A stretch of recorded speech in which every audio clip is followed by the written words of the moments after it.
कैसे हैं दोस्तों आप लोग। उम्मीद करता हूँ आप सभी लोग बहुत अच्छे होंगे। स्वागत है आपका एक नई वीडियो में। इस वीडियो में मैं आपको क्लास 10th की पूरी हिंदी करा दूंगा। ये मैराथन वीडियो होने वाली है। एक एक बच्चा जिसने ये वीडियो देख ली, मैं गारंटी देता हूँ 100% नहीं बल्कि 200% एक एक क्वेश्चन यहीं से फंसेगा। वीडियो जरूर लंबी होगी, लेकिन जिस व्यक्ति ने ये पूरी वीडियो देख ली उसको कुछ भी नहीं करने की ज़रूरत है। हर एक चीज़ इस वीडियो में बताऊंगा, कैसे पेपर को अटेम्प्ट करना है, कैसे क्वेश्चंस को आंसर देना है, हर एक चीज़ इसमें बताऊंगा। यूट्यूब पर टाइम वेस्ट मत करो, अभी लास्ट टाइम रह गया है, 5-6 दिन बचे हैं, इनको यूटिलाइज कर लो अच्छे से, वरना बर्बाद हो जाओगे। अब एक बार समय निकल गया, फिर उसके बाद पछताने के अलावा कुछ नहीं बचेगा आप लोगों के पास। समय वापस आ नहीं पाएगा, चाहे कुछ भी कर लेना। फाइनल वीडियो बना रहा हूँ, एक वीडियो बनाऊंगा, ये नहीं कि 1000 वीडियो एक ही टॉपिक के ऊपर फेंक दूँ कि आज मैं हिंदी का ये टॉपिक कराऊंगा, आज मैं हिंदी की रचनाएं कराऊंगा, आज मैं जीवन परिचय कराऊंगा। मैं ज़्यादा टाइम नहीं लूंगा आपका। एक वीडियो ऐसी कराऊंगा जो एक ही वीडियो में देख के आप खुश हो जाओगे कि हाँ जो कराया वही आएगा। और अभी से नहीं पढ़ा रहा हूँ, मेरा ऑफलाइन बैच चलता है 10th क्लास का। 90% कितने बच्चों की मेरी बन चुकी है ऑलरेडी। आज मैं ऑनलाइन इसलिए पढ़ा रहा हूँ जिससे कि बहुत सारे ऐसे बच्चे हैं जिनको नहीं पता है कि पेपर वास्तव में कैसा आता है और कहाँ से आता है। इसीलिए यहाँ पर मैं आप लोगों को पूरा कंटेंट दे रहा हूँ। और दूसरी बात, पीडीएफ मैंने नहीं बनाई है, ना ही पीपीटी बनाई है, ना मेरे पास इतना टाइम है ना आपके पास है। आप लोगों के पास जो टाइम बचा है उसको यूटिलाइज कर लो। अगर मैं पीपीटी बनाने में बैठ जाऊंगा तो जो आपका जितना बड़ा पेपर आता है ना, मुझे 2 दिन लग जाएंगे पीपीटी बनाने में, और आपका पेपर कुछ दिनों के बाद हो जाएगा। ठीक है, 18 फरवरी को पेपर, और मैं 10 फरवरी को अगर वीडियो अपलोड करूंगा तो कोई फायदा नहीं है उसका। इसीलिए जो पढ़ा रहा हूँ उसको समझ के पढ़ लो, ज़्यादा पीपीटी के चक्कर में मत भागो। अभी आपके पास ऐसा समय है कि केवल जो आपको कंटेंट मिल जाए, जो मोस्ट इंपॉर्टेंट क्वेश्चंस, उसको पढ़ो। ज़्यादा ध्यान मत दो कि कौन सी पीपीटी अच्छी है कौन सी बेकार है। आप लोगों को इस समय कंटेंट पे ध्यान देना है, कंटेंट पर, ना कि कौन सा पीपीटी कितना बढ़िया पढ़ा रहा है। ठीक है, थोड़ी देर वीडियो को वॉच करो, खुद अंदाजा लग जाएगा कि जो पढ़ा रहा हूँ वो कितना इंपॉर्टेंट है आपके बोर्ड एग्जाम से रिलेटेड। एक्सपीरियंस है इसीलिए इतना बोल रहा हूँ। ठीक है, तो बिना टाइम वेस्ट करे अब हम चलते हैं अपनी वीडियो की ओर। तो हम आ चुके हैं देखो अपने पेज पर।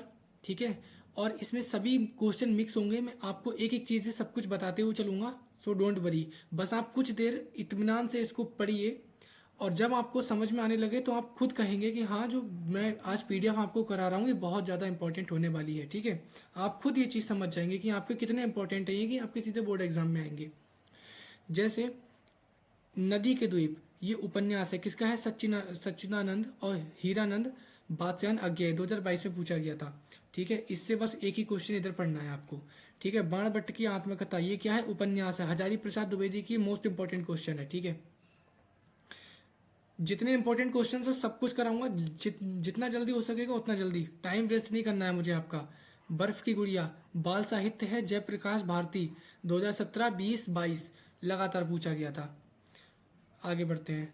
रस मीमांसा, मोस्ट इंपॉर्टेंट, याद रखना मोस्ट इंपॉर्टेंट है। आलोचना है रामचंद्र शुक्ल की, आप देख सकते हैं कितनी सालों से पूछी जा रही है लगातार। सब कुछ आपके सामने ही है। ठीक है, उसके बाद रेत की फूल, निबंध है रामधारी सिंह दिनकर का। जितना कर बता रहा हूं बस उतना करना है, ज्यादा की तरफ भागोगे तो जो नंबर आने वाले हैं वो भी कम हो जाएंगे। ठीक है, जितना बताते जा रहा हूं बस उतना करते जाना आप लोग। अगर मैं बात करूं गुनाहों का देवता, तो किसकी है? उपन्यास है धर्मवीर भारती की है। गेहूं और गुलाब, निबंध है राम वृक्ष बेनीपुरी। गोदान, उपन्यास है मुंशी प्रेमचंद्र का। चंद्रगुप्त, नाटक है जयशंकर प्रसाद का। याद कराते हुए भी आपको चलूंगा। ठीक है, जब आप वीडियो देखोगे इसी वीडियो में आपको पूरा याद हो जाएगा। मैं आपसे कह रहा हूं ना, याद हो जाएगा, आप बस पढ़ते रहो मेरे साथ साथ। तितली, उपन्यास है जयशंकर प्रसाद का। अगर हम बात करें तुम चंदन हम पानी, निबंध है विद्या निवास मिश्र का। और ठूठा आम, ये निबंध है भगवत शरण उपाध्याय का। दुनिया रंग बिरंगी, निबंध है जयप्रकाश भारती का। और अगर हम बात करें यहाँ पे निराला की साहित्य साधना, जीवनी है डॉक्टर रामविलास शर्मा। लोग यूट्यूब पर 1 वर्ड क्वेश्चंस करा रहे हैं। ठीक है, आप लोगों को मल्टीपल चॉइस क्वेश्चंस लेके आ रहे हैं, कह रहे हैं यही आपके एग्जाम्स में आएंगे। अरे मेरे भाई, वो लोग पीपीटी बना रहे हैं, और मैं आपको डायरेक्टली वो क्वेश्चंस दिखा रहा हूँ जो आपके हर साल बोर्ड एग्जाम में पूछे जाते हैं। आपको इतना तो खुद अंदाजा है ना, इतने तो खुद समझदार हो गए कि क्या सही है क्या गलत है। यहाँ पर आपके सामने, आंखों के सामने सब कुछ दिखाई दे रहा है। अगर मैं यहाँ पर बात करूँ अशोक वाजपेयी, स्मरणीय तथ्य, इनका जन्म 1941 में, जन्म स्थान दुर्ग मध्य प्रदेश, ठीक है, वर्तमान छत्तीसगढ़ में है। मृत्यु 2015 में हुई थी। शिक्षा की बात करूं सागर विद्यालय एवं सेंट स्टीवेंस कॉलेज दिल्ली में हुआ था। रचनाएं इनकी शहर अब भी संभावना है, एक पतंग, अंत में, अगर इतने से तत्पुरुष आदि। सम्मान की बात करें तो साहित्य अकादमी 1994 एवं दयावती मोदी कवि शिखर सम्मान से भी इन्हें मिला था। इनका जीवन परिचय ये है, ठीक है। जीवन परिचय की अगर मैं बात करूं तो अशोक वाजपेयी का जन्म कहाँ पर हुआ था? 1941 में मध्य प्रदेश के दुर्ग जिले में हुआ था। इन्होंने सागर विश्वविद्यालय, कहाँ से इन्होंने अपनी शिक्षा प्राप्त की? सागर विश्वविद्यालय से बीए, तदंतर सेंट स्टीवेंस कॉलेज दिल्ली से अंग्रेजी साहित्य में एमए उत्तीर्ण किया। लोक सेवक के रूप में इन्हें कला उत्थान भूतपूर्व योगदान दिया है।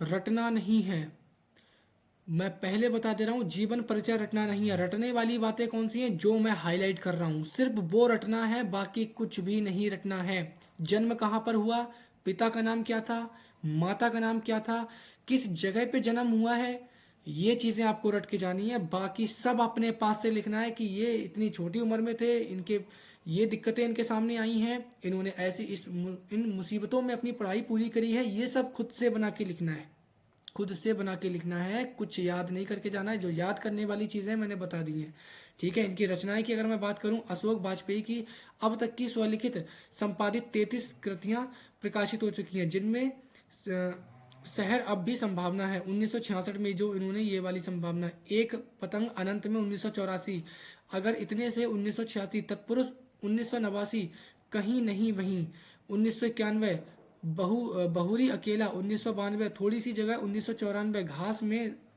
दुबका आकाश 1994, अविन्यो 1995, जो नहीं है 1996। ज़्यादा भी याद नहीं करनी है, मात्र रचनाएं 5 से 10 याद करके जानी है, ज़्यादा के चक्कर में नहीं पड़ना है, ठीक है। बात करूं यहाँ पे श्याम नारायण पांडे, इनका भी इम्पोर्टेंट है काफ़ी ज़्यादा, ठीक है। ये वाला आप करके जाइएगा, जो श्याम नारायण पांडे हैं, इनका भी जीवन परिचय, ठीक है। अगर मैं बात करूं यहाँ पर प्रमुख रचनाएं एवं उनके लेखक की, तो यहाँ पर अजातशत्रु नाटक है जयशंकर प्रसाद का, ठीक है।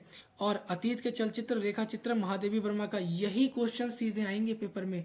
जब मैंने बोर्ड एग्जाम दिया था तब भी यही सारे क्वेश्चंस आए थे, ठीक है। बोर्ड एग्जाम में कहीं से पेपर नया बन के नहीं आता है। जो यूट्यूब पर आपके जो टीचर्स करा रहे हैं ना, जो मल्टीपल चॉइस क्वेश्चन खुद से लिख कर पीपीटी बना रहा है, वो अपने पास से नहीं क्वेश्चंस बना रहा है, सब पीछे के प्रीवियस ईयर क्वेश्चन पेपर ही उठा के लेके आ रहे हैं। तो मैंने तो डायरेक्टली आपको पीडीएफ दे दी, तो दिक्कत क्या है उसमें? आपको पढ़ने से मतलब है, पढ़ो ना। आपको तो मैं अच्छा कंटेंट दे रहा हूँ, और उसमें तो पता भी नहीं है वो क्वेश्चन कितनी बार पूछा गया है। तो इसमें तो मैं आपको ये भी प्रूफ दिखा रहा हूँ कितना इंपॉर्टेंट है, कितनी बार पूछा गया है। तो चुपचाप पढ़ लो, ठीक है। अर्धनारीश्वर निबंध है दिनकर का, जितना बता रहा हूं पढ़ना सिर्फ उतना ही है। उजली आग निबंध है रामधारी सिंह दिनकर का। और अगर हम बात करें यहाँ पे कल्पलता निबंध है हजारी प्रसाद द्विवेदी का। कलम का सिपाही जीवनी है अमृत राय का। कंकाल उपन्यास है जयशंकर प्रसाद का। खून की छींटे उपन्यास है भगवत शरण उपाध्याय का। अशोक वाजपेयी, इनका जीवन परिचय एक बार आप इनको रीड करके जाना कि इनका जन्म 1941 में हुआ था, जन्म स्थान दुर्ग मध्य प्रदेश, जो शायद अभी मैंने पीछे ऊपर कराया था, ठीक है। ये भी आप एज इट इज करके जाइएगा। अब यहाँ पर देखो शुक्लोत्तर युग की समयावधि कितनी थी, यहाँ पर थी दूसरा, सन 1938 से 1947 तक, ये करके जाना आप। निर्मला किसकी विधा रचना है, ये किसकी है, उपन्यास है, ठीक है। निर्मला का उपन्यास रचनाकार कौन है, यहाँ है मुंशी प्रेमचंद्र। जितना करा रहा हूँ सिर्फ उतना करके जाना है। रामधारी सिंह दिनकर की रचना क्या है बताइए, संस्कृति के अजात शत्रु। कौन सी है यहाँ पे रामधारी सिंह दिनकर की रचना, बताइए जल्दी से। यहाँ पर आपकी अजात शत्रु हो जाएगी, ठीक है, करेक्ट। किस कहानीकार की कहानियां मानसरोवर नाम के से 8 भागों में संकलित हैं, यहाँ पर प्रेमचंद्र की हैं, ठीक है। शुक्लोत्तर युगीन लेखक कौन है? यहाँ पर doctor Hazari Prasad Dwivedi right answer हो जाएगा। हरिवंश राय बच्चन द्वारा लिखी गई आत्मकथा भाग नहीं है मेरी आत्मा मेरी कहानी। ये जो 2025 2025 2025 2025 ये सभी इंपॉर्टेंट है, ठीक है। पीडीएफ आपको चाहिए, पीडीएफ मेरे व्हाट्सएप चैनल पर मिल जाएगी। समुद्रा कुमारी चौहान इंपॉर्टेंट, देखिए कितनी बार पूछा गया है, आप खुद सोचो ये कितनी बार यहाँ पर पूछा गया है। इनकी जन्म तिथि, इनकी मृत्यु, कहाँ पर इनका जन्म हुआ, इनके पिता का नाम क्या है, ठीक है, और इनके पति का क्या नाम था, इनकी रचनाएं कौन कौन सी, सिर्फ यही आपको याद करना है। ज़्यादा चक्कर में मत पड़ो, बाकी अपने पास से ही तुम्हें लिखना पड़ेगा। भाई हिंदी है, हिंदी नहीं लिख पाओगे इंडिया में होके तो फिर करना क्या तुम्हें, बेकार है फिर तो पढ़ाई लिखाई जब हिंदी ना कर पाओ तो। अगर मैं यहाँ पर बात करूँ, महादेवी वर्मा की द्वारा रचित रेखा चित्र कौन सा है यहाँ पे, अतीत के चलचित्र, ऊपर भी पढ़ाया था मैंने, ठीक है। चलो चांद पर चलें, किसकी रचना है, जयप्रकाश भारती की है। तूफान के बीच रचना किसकी है, यहाँ पर रिपोर्ताज की है। कोणार्क के रचनाकार कौन है, जगदीश चंद्र माथुर। यहाँ पर बस इतने करने थे। और यहाँ पे नीड़ का निर्माण फिर किस विधा की रचना है, ये है हमारी आत्मकथा है, ठीक है, ये भी याद रखना।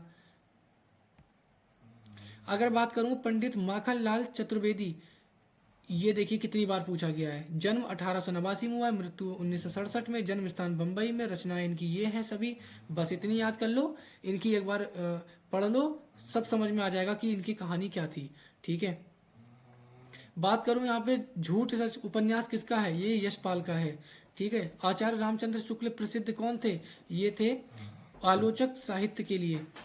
और ये बाकी थोड़ी बहुत पीडीएफ आप भी थोड़ा सा पढ़ लीजिएगा, बाकी जितना मैं बता रहा हूँ सिर्फ उतना करना है, ज़्यादा चक्कर में नहीं रहना है। सुमित्रा नंदन पंत, बस मोस्ट इम्पॉर्टेंट, ठीक है, मोस्ट इम्पॉर्टेंट है ये, यहाँ पर मैं अलग से लिख दे रहा हूँ सुमित्रा नंदन पंत, एक ये मोस्ट इम्पॉर्टेंट है।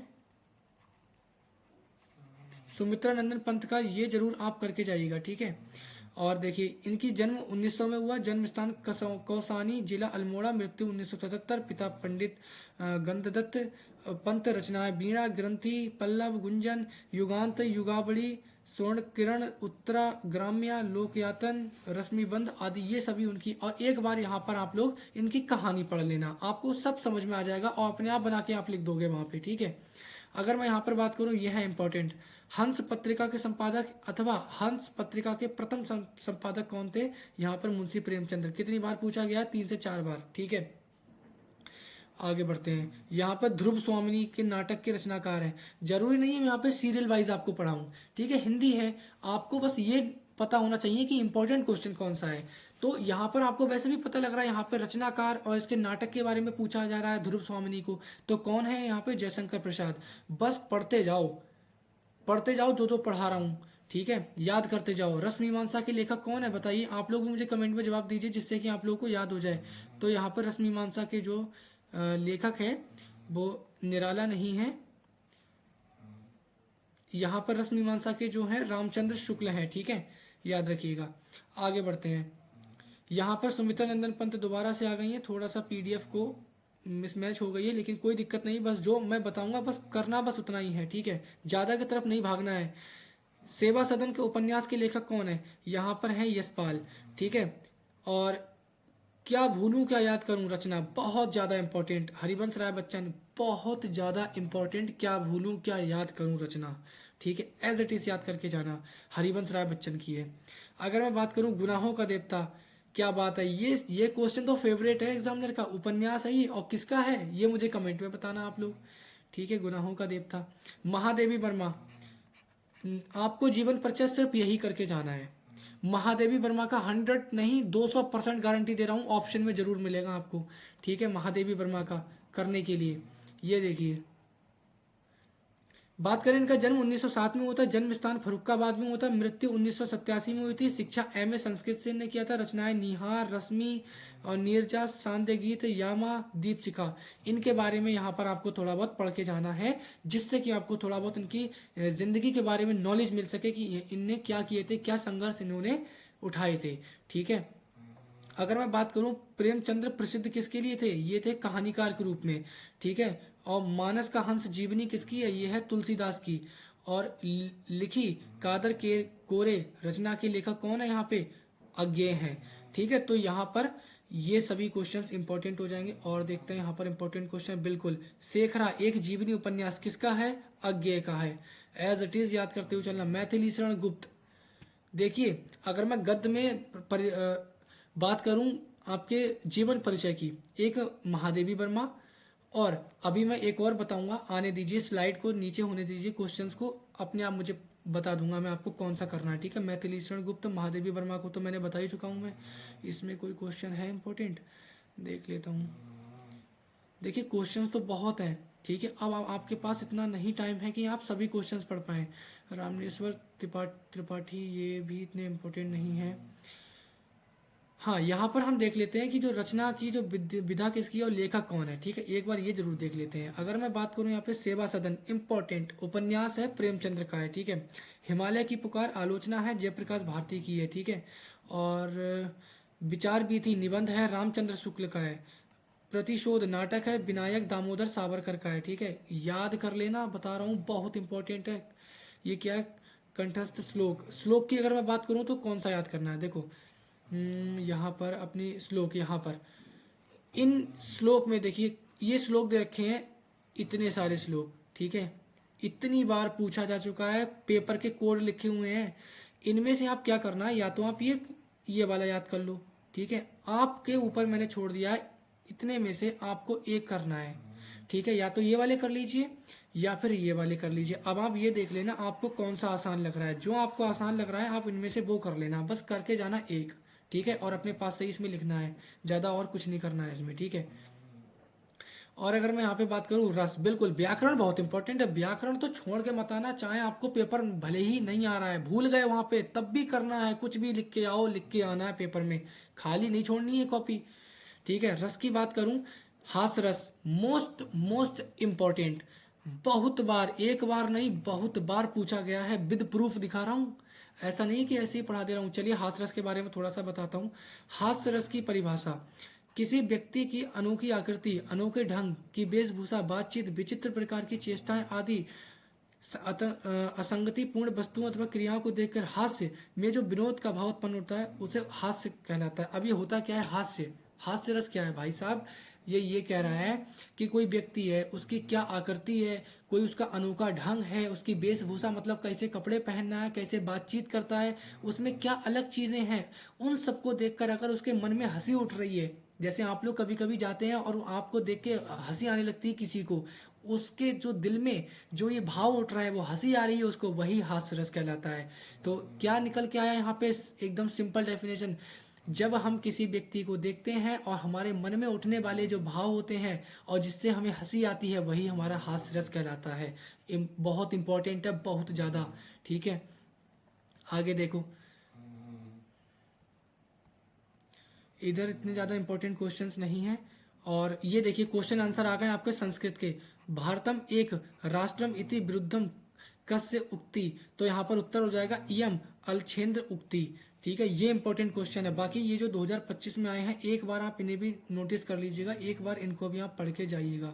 ठीक है, ये वाले जितने मैं हाईलाइट कर रहा हूँ इनको। अगर मैं बात करूँ, यहाँ पे आपका चैप्टर साइज 5 दे रखा है, आरुणि श्वेत केतु संवाद। ठीक है, यहाँ पे श्वेत केतु का आसित, श्वेत केतु कस्य पुत्र आसित, ये बहुत ज़्यादा इंपॉर्टेंट क्वेश्चन था। ठीक है, आप लोगों का। अगर मैं चैप्टर 6 की बात करूँ संस्कृत में, तो जीवन सूत्राणी, यहाँ पर ये पिता कस्मात उच्चतरा अस्ति, तो खात उच्चतरम की अस्ति। ठीक है, और यहाँ पर भिषक कस्य मित्रम अस्ति, तो आतुरस्य मित्र किस्म अस्ति, ये वाला आप याद करके जाना। और यहाँ पे चिदम्बरा कवि के नाम कौन है? सुमित्रा नंदन पंत। जितना बता रहा हूँ करते जाना है बस, साथ ही साथ में। पंचवटी मैथिलीशरण गुप्त का है। पथिक राम नरेश त्रिपाठी का है। पद्माभरण पद्माकार का है। ठीक है, परशुराम की प्रतीक्षा रामधारी सिंह दिनकर। पल्लव सुमित्रा नंदन पंत। बहुत इंपॉर्टेंट है ये, हल्के में मत लेना इन्हें, नहीं तो वहां पर जाके पछताओगे। प्रश्न 5, गीताए का संदेशा पुरुराज गीताए का संदेशम अकथ्यत, ये इंपॉर्टेंट है। ठीक है, बाकी यहाँ पर ये वाला क्वेश्चन करके आप जाइएगा, ये वाला। ठीक है,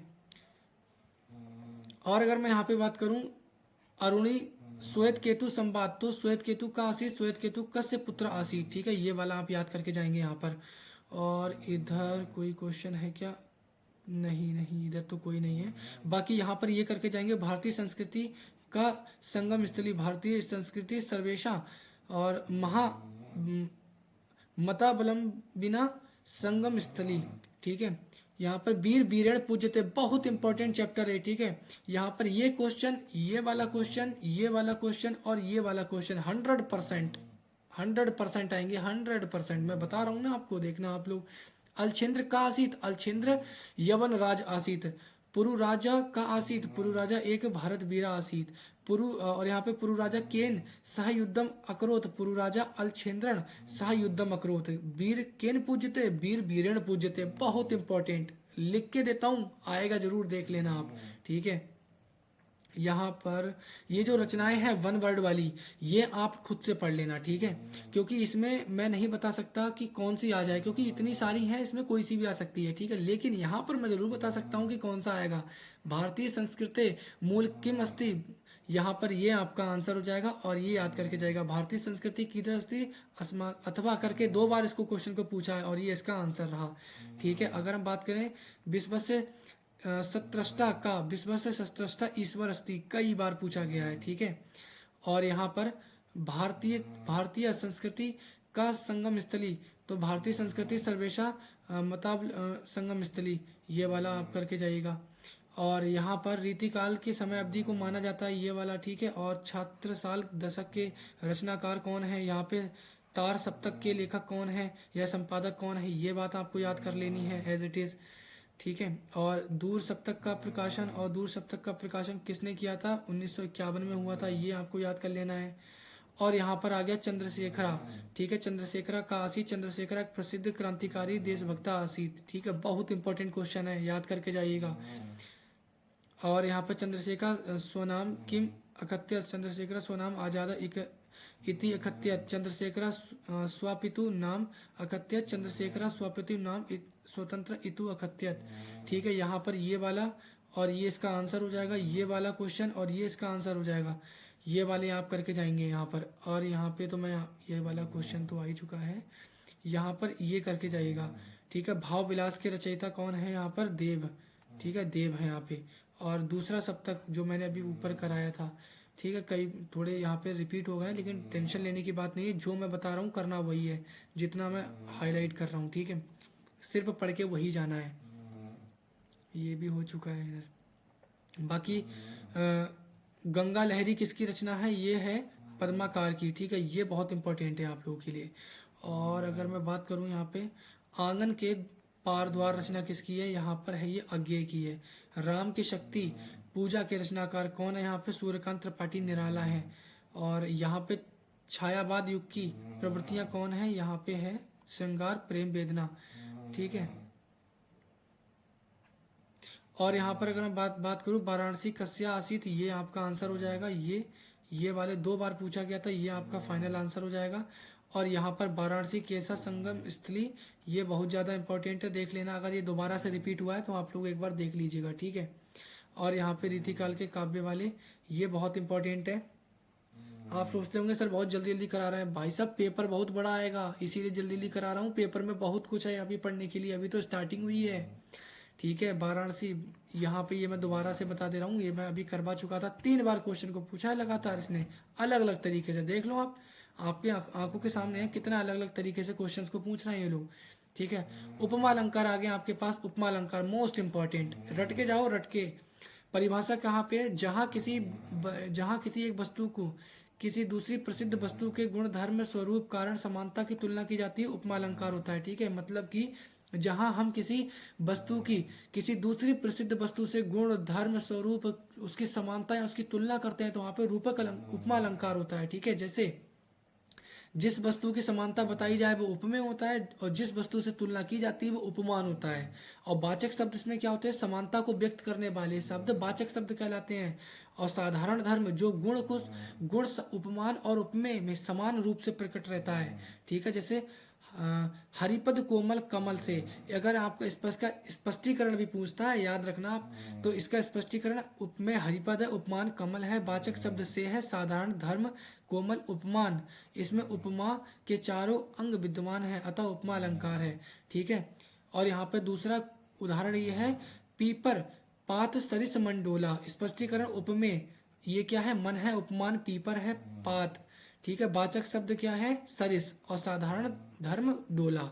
ठीक है। रूपक अलंकार यहाँ पर आ गया। रूपक अलंकार मोस्ट इंपॉर्टेंट करके जाना, अलंकार नहीं छोड़ना है। कोई सा भी पूछ लेगा, मोस्ट इंपॉर्टेंट है भाई साहब ये। ठीक है। परिभाषा, जहाँ उपमेय में उपमान का निषेध रहित भेद रहता है, वहाँ पर उपमेय और उपमान अभिन्न प्रकट किया जाए, वहाँ रूपक अलंकार होता है। यहाँ पर स्पष्टीकरण भी आप करके जाएंगे। ठीक है। जितना इंपॉर्टेंट है सब बता दे रहा हूँ। उत्प्रेक्षा अलंकार भी करके जाएंगे आप, पूरी परिभाषा। ठीक है। और एक यहाँ पर आप इसका करके जाएंगे, और स्पष्टीकरण भी यहाँ पे करके जाएंगे आप। और बाकी यहाँ पर ये आ गया नया क्वेश्चन, ये वाला क्वेश्चन आप रट के जाएंगे। कुछ क्वेश्चंस हैं भाई, रट के जाना पड़ेगा उनके लिए। ठीक है। समझाने के लिए अब इतना मेरे पास टाइम नहीं है कि मैं आपको एक एक क्वेश्चन यहाँ पे बैठा के समझाऊं, क्योंकि मैं चाहता हूँ कम समय में ज़्यादा पढ़ लो। ठीक है। वही आपको ज़्यादा बेनिफिट हो जाएगा। करुण रस की परिभाषा दीजिए उदाहरण सहित। आएगा ही आएगा, लिख के देता हूँ, आएगा ही आएगा। करुण रस की परिभाषा, प्रिय व्यक्ति के पीड़ित या गत होने से जो मन में, जो हृदय में जो शोभ या क्लेश उत्पन्न होता है, उसे करुण रस कहते हैं। मतलब कि जो आपको व्यक्ति बहुत पसंद है और उससे आप बिछड़ जाएं, उसमें जब वियोग की स्थिति आपको पता लगती है, जब आपके मन में दुख उठता है, आपका रोने का मन करता है, तब वहाँ पे करुण रस होता है। ठीक है। यहाँ पर ये इसका उदाहरण हो जाएगा। मेरे समय में भी उदाहरण यही वाला आया था, इसीलिए मैं कह रहा हूँ चुपचाप इन्हें याद करके जाओ। अलंकार, ठीक है। उपमा, रूपक, उत्प्रेक्षा, तीनों अलंकार करके जाना आप।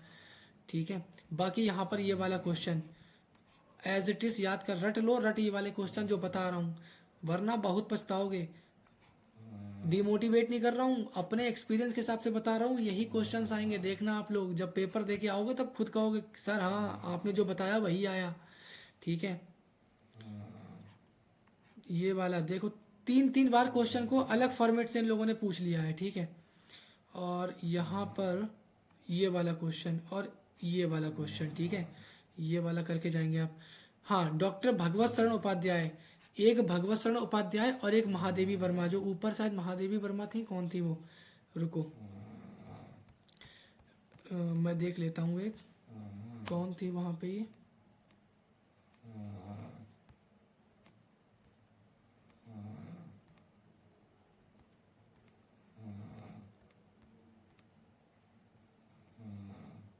राम नरेश त्रिपाठी, हाँ महादेवी वर्मा का आपको करके जाना है।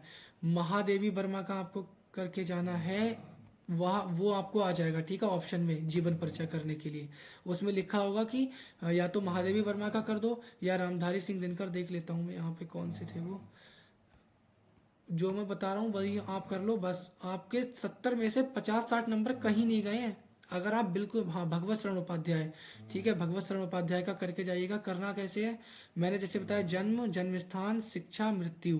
ठीक है। बाकी इनकी जीवन के बारे में पढ़ लेना एक बार, आपको खुद समझ में आ जाएगा। ठीक है, कि इसमें क्या चीज़ कैसे हो रही है। डॉक्टर राजेंद्र प्रसाद, इनको तो भूल ही मत जाना। महादेवी वर्मा और डॉक्टर राजेंद्र प्रसाद, ये 2 करके जाना। इन 2 के अलावा कुछ मत करना, इन दोनों में से एक आ जाएगा। जाओ, मैंने कह दिया बस। ठीक है, गारंटी मेरी है। ये हो गया, ये हो गया इनकी शिक्षा, जन्म स्थान हो गया, मृत्यु हो गई। ठीक है। और इनकी रचनाएं, और बाकी अपने पास से लिखना है इनकी जीवन के बारे में। ठीक है। बाकी उधर जयशंकर प्रसाद, इनको कैसे भूल जाओगे आप। अब सोच रहे होगे कि सर कितना बताओगे, भाई करना तो पड़ेगा ना। आप लोगों को थोड़ा थोड़ा बहुत एफर्ट तो डालना पड़ेगा मेरे भाई, तभी तो आपको अच्छे नंबर्स मिल पाएंगे। 60-70 में से अगर आप 60 का स्कोर कर रहे हो तो ऐसे ही थोड़ी ना मिल जाएंगे। और वैसे भी इसमें दिक्कत क्या है, जयशंकर प्रसाद को कर लोगे। इनकी जन्म, मृत्यु, जन्म स्थान, शिक्षा, इनके पिता का नाम, इनकी रचनाएं कौन सी थी, बस इतना ही तो पढ़ना है मेरे भाई। उसके बाद तो अपने बातों में, अपने शब्दों में उनका जीवन परिचय लिखना है। ठीक है। उसके बाद यहाँ पर आते हैं हम, यहाँ पे आचार्य रामचंद्र शुक्ल। यहाँ पर ये लो, आचार्य रामचंद्र शुक्ल, इनको भी पढ़ के जाएंगे आप, न छोड़ के मत जाना इनको। ठीक है। ये जितने बता रहा हूँ, अंडरलाइन कर रहा हूँ, छोड़ के मत जाना। जो आचार्य रामचंद्र शुक्ल हैं, इनको छोड़ के जाओगे तो पछताओगे। यहाँ पर ये वाला आप करके जाएंगे, ठीक है। मैंने सोचा था कि आपको सब कुछ मैं यहाँ पे कराऊंगा, एक मैराथन की क्लास करा के, लेकिन क्या करूँ, टाइम बहुत ज़्यादा आप लोगों के पास है नहीं, तो मुझे मजबूरी है, ठीक है। यहाँ पर आप ये सब खंड काव्य, अगर आप वाराणसी, इटावा, बिजनौर, जालौन और बदायूं जिले से हैं तो आपको तुमुल खंड काव्य करके जाना है, ठीक है। ये वाले खंड काव्य, इनमें से कोई एक क्वेश्चन आपसे पूछ लेगा और यही आपको करके जाना है, ठीक है। इसके अलग अलग टाइप से यहाँ पर क्वेश्चन पूछेगा, ऊपर पूरा कहानी पढ़ के जाना आप उसके खंड काव्य को, ठीक है। और यहाँ पर आगे बढ़ता हूँ मैं। अगर आप मेरठ से हैं, फरुखाबाद से हैं, पीलीभीत, रायबरेली जनपद से हैं तो आपको कर्मवीर भरत ये आपको करके जाना है, ठीक है। आपके जिला में यही आएगा, ठीक है। और ये 5 नंबर का पूछा जाता है, ये भी मैं आपको बता दूं, 5 नंबर में आएगा, 5 नंबर में, ठीक है। बिहारी लाल, अब ये पद में आ रहे हैं, ठीक है, अब आपके पद में आने लगे, ठीक है। तो इनके भी सेम वही चीज़ जो मैंने बताई थी, सेम सब कुछ वही अपनाना है, कुछ प्रोसेस वही रहेगा, कंसेप्ट एक ही है। इनके जन्म बस ये सब कर लो। यहाँ पे रसखान आप कर सकते हैं अगर आपका मन करे, ठीक है। ये रसखान कर सकते हैं, रसखान भी आ जाता है। और अगर मैं देख लेता हूँ, अगर कोई इंपॉर्टेंट रहा तो मैं बता दूंगा। तुलसीदास का कर जाना, रसखान की जगह पे आप, मैं बोल रहा हूँ ना, तुलसीदास का कर जाना, रसखान का मत करना। तुलसीदास की जन्म 1532, 1623 में इनकी मृत्यु, जन्म स्थान राजापुर, चित्रकूट उत्तर प्रदेश, माता पिता का नाम हुलसी और आत्माराम दुबे, ठीक है। ये करके चले जाना, ज़्यादा उसमें मत पढ़ो। एक ये जो तुलसीदास है और एक सूरदास, इन दो का आप कर लेना। या फिर जयप्रकाश भारती, जयप्रकाश भारती का इतना ज़्यादा इम्पोर्टेंट तो नहीं है। यहाँ पर रामधारी सिंह दिनकर करके जाना, रामधारी सिंह दिनकर है इनका, और तुलसीदास का, इन दो का करके जाना, और टेंशन मत लो, बस जाओ, मैंने कह दिया इन दोनों में से एक फंस जाएगा, ठीक है। इनकी रचनाएं उचनाएं बस थोड़ी सी याद कर लेना, जिससे कि आप वहाँ पे लिख सको, ठीक है। और ये इतने इम्पोर्टेंट नहीं है, बिहारी लाल भी इतने इम्पोर्टेंट नहीं है, ये भी इतने इम्पोर्टेंट नहीं है। और अग्र पूजा, हाँ, अगर आप प्रयागराज से आजमगढ़, मथुरा जिले से हैं तो आपको अग्र पूजा ये आपको खंड काव्य करके जाना है, यही खंड काव्य आपकी पेपर में पूछा जाएगा, ठीक है। और काफ़ी ज़्यादा इससे क्वेश्चन पूछे जाते हैं अलग अलग टाइप से, जो मैंने आपको बता दिए। और अगर आप कानपुर, प्रतापगढ़, मिर्ज़ापुर, ललितपुर, रामपुर, गोंडा से हैं तो आपको ज्योति विहार करके जाना है। ज़्यादा आपको दिमाग नहीं लगाना है, बस ज्योति विहार करके जाओ और पूरे नंबर पाओ, सीधी बात है। अब यहाँ पे बस्ती, आगरा, गाजीपुर, फतेहपुर, बाराबंकी, उन्नाव जिले से हैं तो आपको मुक्ति दूत करके जाना है खंड काव्य, ठीक है। मुक्ति दूत आ जाएगा आपके पेपर में, बाकी कोई सा मत पढ़ना, बाकी आपके पेपर में नहीं आएंगे, ठीक है। और यहाँ पर ये क्या चीज़ रखा है, पर्यायवाची है शायद से ये, हाँ, हाथी का हस्ती, यहाँ से 2 से 3 जो आपको आसान लगे वो आप कर लेना। बाकी ये जो मैं बता रहा हूँ बस वही वही करने हैं, बाकी छोड़ देना सब आप। समय ज़्यादा है नहीं तो इसके चक्कर में फंसो मत, जो इम्पोर्टेंट बता रहा हूँ बस वही करते जाओ, ठीक है। ये इतना इम्पोर्टेंट नहीं है, ये वाला थोड़ा आप करके जाइएगा, ये वाला थोड़ा सा अच्छा है। और इसकी संदर्भ कैसे किया जाएगा आप लोग इसको पढ़ लीजिएगा, ठीक है। अब यहाँ पर बादल, ये पर्यायवाची बहुत इंपॉर्टेंट है, ठीक है।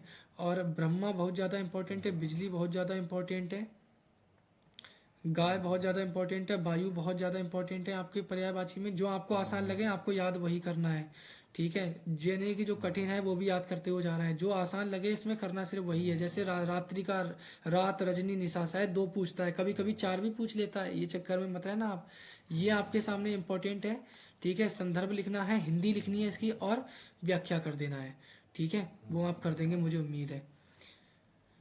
पढ़ के जाना सब कुछ, छोड़ना कुछ भी नहीं है। अगर मान लो जैसे कुछ बच्चे होते हैं वो कहते हैं सर हमें तो वो क्वेश्चन आ ही नहीं रहा, अब क्या करें, पेपर भर दो, बस कॉपी भर दो, कुछ भी, ठीक है। अब इसका मतलब ये नहीं कि गाना लिख दोगे, गाना नहीं लिखना है, जो अभी तक आपने पढ़ा है हिंदी में वही सब कुछ लिख के आ जाना, आपको नंबर मिल जाएंगे, ठीक है।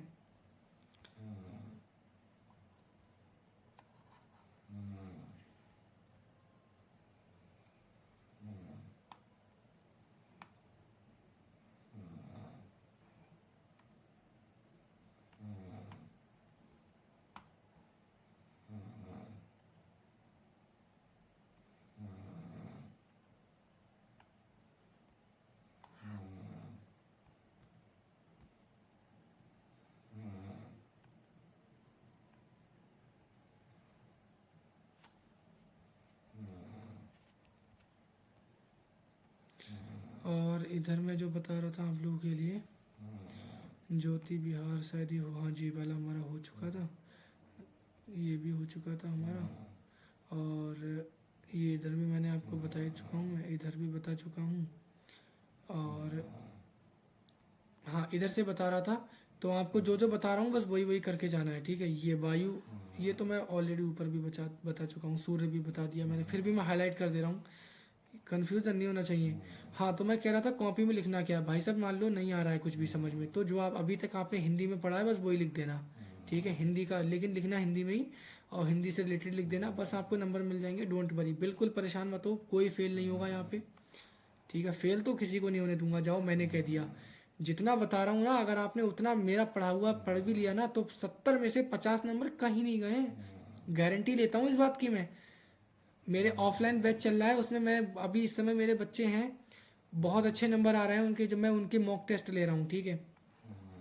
तो इसीलिए 5-6 साल का मुझे एक्सपीरियंस हो चुका है कि कौन सा पेपर कहाँ से पूछा जा रहा है। तो इसीलिए आप निश्चिंत रहिए, जो जो बता रहा हूँ वो करके जाइए, आपको रिजल्ट खुद मिल जाएगा जिस दिन आप पेपर देने जाएंगे। खुद बोल देंगे कमेंट में आके अगले दिन कि हाँ सर, जो आपने बताया सब वही आया। तो उससे मुझे भी बहुत अच्छा लगेगा कि जो मैंने बताया वो आया, और उससे स्टूडेंट मेरे खुश हुए, ठीक है। ये वाला इंपॉर्टेंट है गद्यांश, ये सब कुछ करके जाना। संदर्भ कैसे लिखते हैं, मान लो संदर्भ नहीं लिखना आता तो कैसे लिखते हैं। प्रस्तुत गद्यांश हमारी पाठ्य पुस्तक हिंदी के खंड काव्य गद्य खंड के संकलित अजंता नामक पाठ से लिया गया है, और इसके लेखक डॉक्टर भगवत शरण उपाध्याय हैं। इस तरह से आपको लिखना है, फिर उसके नीचे व्याख्या लिख देना है, ठीक है। ओके, और यहाँ पर ये वाला इम्पोर्टेंट है, ये वाला, ठीक है, ये आप करके जाना। और यहाँ पर ये बहुत ज़्यादा इम्पोर्टेंट है, ये वाला, ठीक है, ये आप करके जाएंगे, काफ़ी ज़्यादा इम्पोर्टेंट है। अंडरलाइन कर दे रहा हूँ पूरा हाईलाइट, ठीक है। जितना मैं हाईलाइट कर रहा हूँ सब उतना पढ़ के जाना है। आगे बढ़ते हैं, ये इतना इम्पोर्टेंट नहीं है, ये भी इतना इम्पोर्टेंट नहीं है, और ये तो कुछ और ही है, खंड काव्य आ गया। हाँ, अगर आप अलीगढ़, जौनपुरी, बलिया, हमीरपुर, एटा के हैं तो आपको कर्ण खंड काव्य करके जाना है। कर्ण खंड काव्य आपके में पूछा जाता है परीक्षा 5 नंबर में।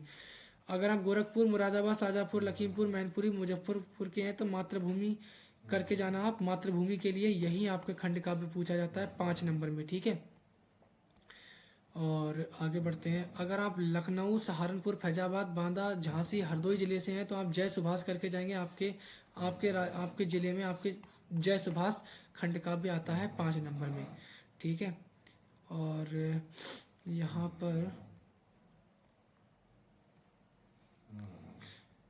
पर आप पूरे खंड काव्य पढ़िएगा, जैसे तृतीय सर्ग बताइए, ठीक है, द्वितीय सर्ग बताइए, ये भी पूछ लेता है। चतुर्थ सर्ग को पूरा अच्छे से बताओ, तो ये भी पूछ लेता है। बाकी ये इंपॉर्टेंट है, ठीक है, ये सभी करके जाना आप लोग।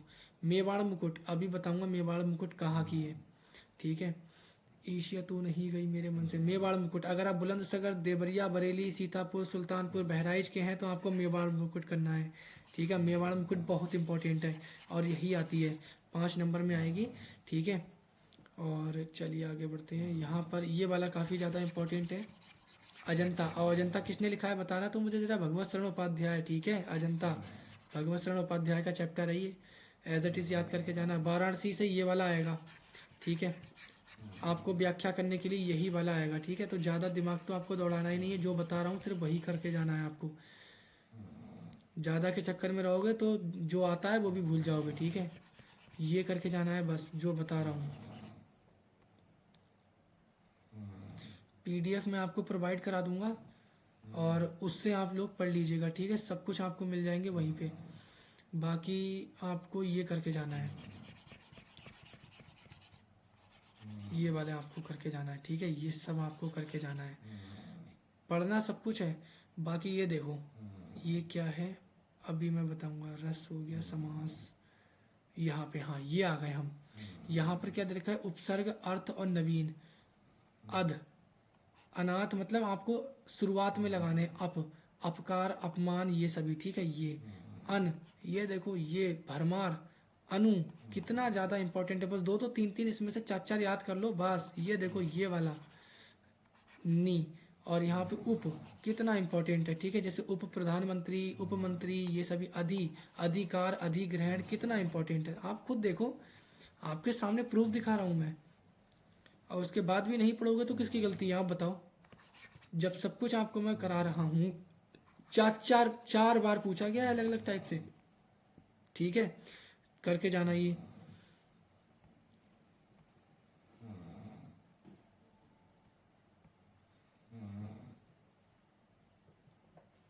रोला और प्रत्येक चरण में कितना, और रोला छंद में प्रत्येक कितने चरण होते हैं, 24 चरण होते हैं, ये बात आपको पढ़ के जाना है, ठीक है।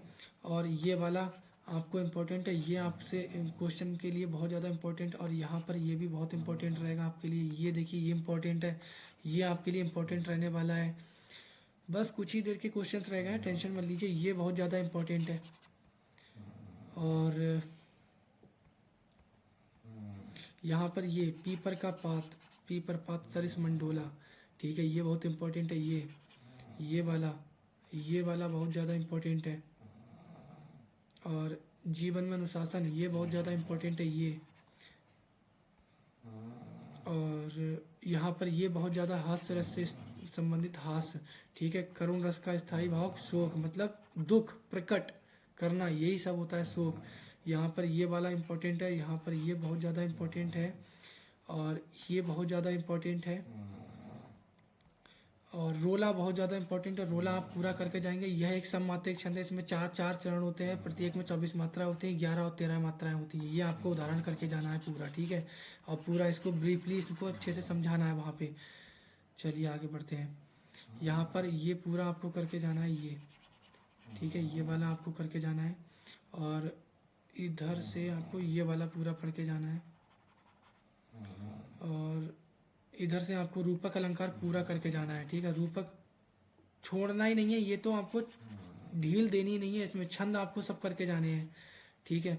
छंद इधर आपको ज्ञान कुत्र संभवति, ज्ञान सर्वत्र संभवति, सही बात है, ज्ञान हर जगह पे है, आपके ऊपर डिपेंड करता है आप उसको कैसे उसके अंदर आप कितना यूटिलाइज कर पा रहे हैं। ज्ञान हर जगह पे है।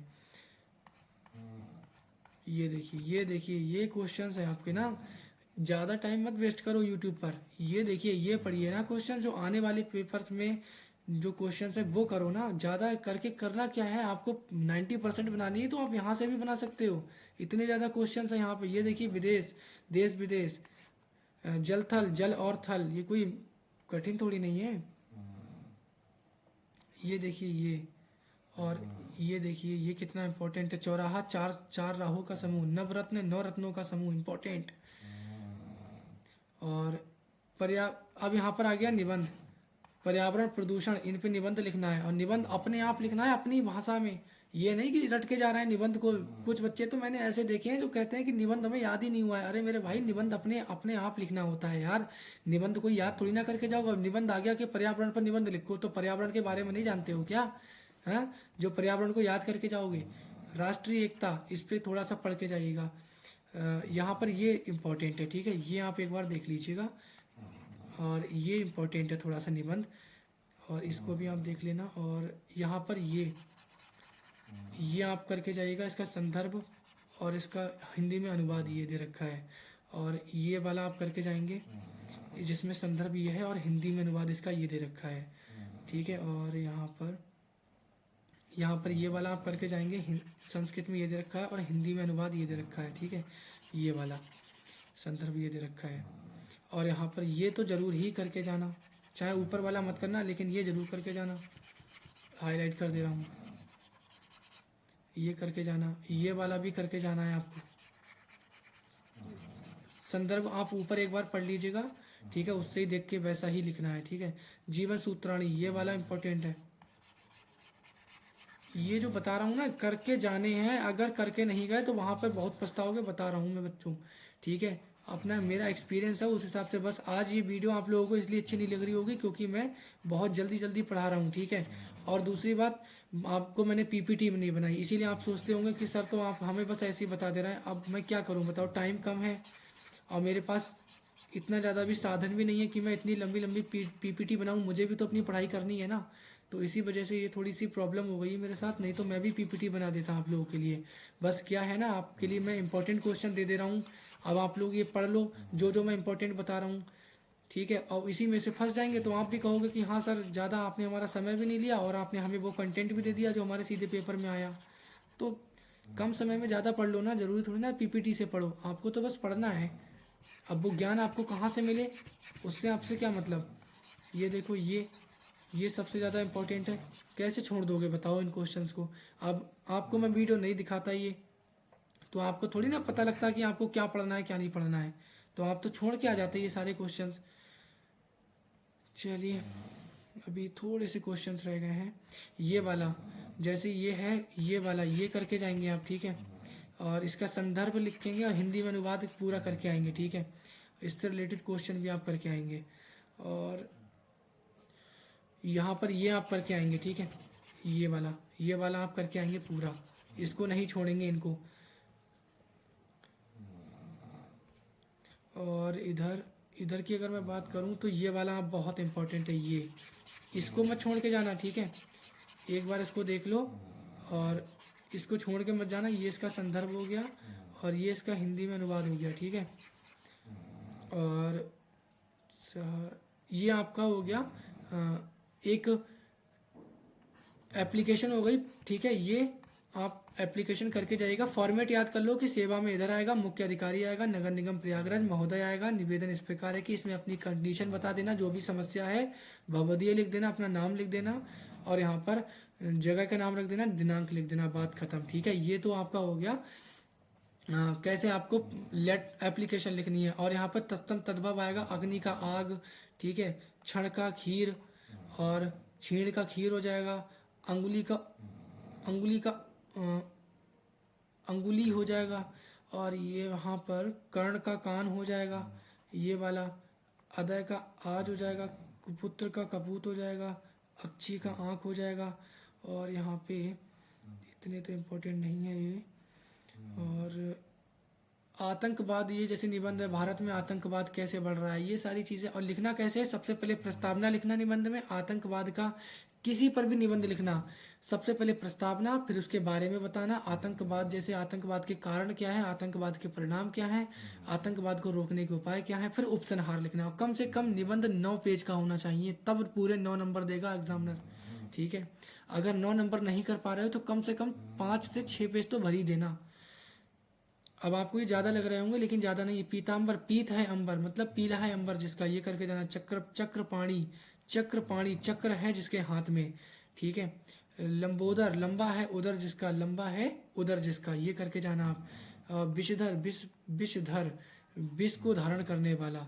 और यहाँ पर पवन पुत्र, पवन पुत्र पवन के पुत्र हैं जो, ठीक है। और त्रिनेत्र, त्रिनेत्र 3 है नेत्र जिसके, यहाँ पर समास विग्रह हो गया, ठीक है। नील गगन, नीला है गगन। और यहाँ पर महात्मा, महान है जो आत्मा, इस टाइप से करके जाना। स्वर्ण कलश, सोने का है जो कलश। और यहाँ पे सत्पुरुष, सज्जन पुरुष। और फिर मोबाइल से दुष्प्रयोग क्या है इसके बारे में निबंध में लिख देना, ठीक है। और यहाँ पे सप्त ऋषि, 7 ऋषियों का समूह। और त्रिभुज, 3 भुजाओं का समूह, ये सभी तो बहुत आसान है। फिर कर्मधारय समास आ गया आपका, ठीक है। यहाँ पे नील गगन, नीला है गगन, कौन सा है, कर्मधारय समास है। बाकी यहाँ पे स्वच्छ भारत मिशन, स्वच्छ भारत अभियान है, इसके ऊपर भी आ सकता है प्रस्तावना। स्वच्छ भारत अभियान की शुरुआत का उद्देश्य, वर्तमान में स्वच्छता को लेकर भारत की स्थिति क्या है, स्वच्छता का महत्व, उपसंहार, इस टाइप से ये वाले लिखना है। बाकी पर्यायवाची शब्द ये दे रखे हैं। अग्नि का ये है आग, अनिल पावक, ठीक है। अश्व का घोड़ा, तेज तुरंग, ठीक है। आँख का इम्पोर्टेंट है, आकाश का इम्पोर्टेंट है। और यहाँ पे इंद्र का इम्पोर्टेंट है। यहाँ पे कपड़ा का इम्पोर्टेंट है, कमल का इम्पोर्टेंट है। और कृष्ण का इम्पोर्टेंट है। और यहाँ पर इधर तो आप लोग पढ़ ही लेना, आप लोगों के पास गैस पेपर्स तो होंगे ही क्वेश्चन बैंक, उम्मीद करता हूँ। बाकी बस यही सारे क्वेश्चंस थे जो मैंने आपको कराए हैं। उम्मीद करता हूँ आपको वीडियो पसंद आई होगी। बस यही है कि मैं पीपीटी नहीं बना पाया, उसके लिए रियली सॉरी। बट कम समय में मुझे आपको सब कुछ अच्छे अच्छे क्वेश्चंस बताने हैं, तो इसीलिए मैंने पूरी पीडीएफ ही बना दी। और यकीन मानो इसमें भी मुझे बहुत टाइम लगा है। मैंने फ़ोटो क्लिक करे, फिर उसको मैंने इसको सेट किया, फ़ोटो को, फिर उनको क्वालिटी को इंक्रीज़ किया, बहुत मेहनत करी, तब मैंने पीडीएफ में कन्वर्ट करके फिर इसको सेटअप किया, तब उसके बाद कहीं जाके पढ़ा रहा हूँ। अब सोचो इतने पेज हैं, 168 पेज थे, 150 पेज से ज़्यादा हैं। अब मैं उनकी पीपीटी बनाने को बैठूंगा तो मुझे 2 से 3 दिन लग जाएंगे। अब उसमें आपका भी समय कम है, तो बताओ 2-3 दिन में आपके कैसे बर्बाद कर दूँ। ठीक है, तो ये पीपीटी है इसकी, वो पीडीएफ मैं आपको अपने व्हाट्सअप चैनल पे डाल दूंगा, आरपीएस सिलेक्शन एकेडमी पर, वहाँ पे जाके देख लेना। और ऐसी ही वीडियो अगर आपको चाहिए तो मैं आगे वाले सब्जेक्ट की भी मैं वीडियो पूरी वन शॉट में ही ख़त्म कर दूंगा। ठीक है, मोस्ट इंपॉर्टेंट क्वेश्चंस बता दूंगा जो आपके पेपर में सीधे रखे मिलेंगे आपको, ये मेरा वादा है। तो चैनल पे नए हो सब्सक्राइब कर देना। ठीक है, तो मिलते हैं अगली वीडियो में। Thank you so much for watching.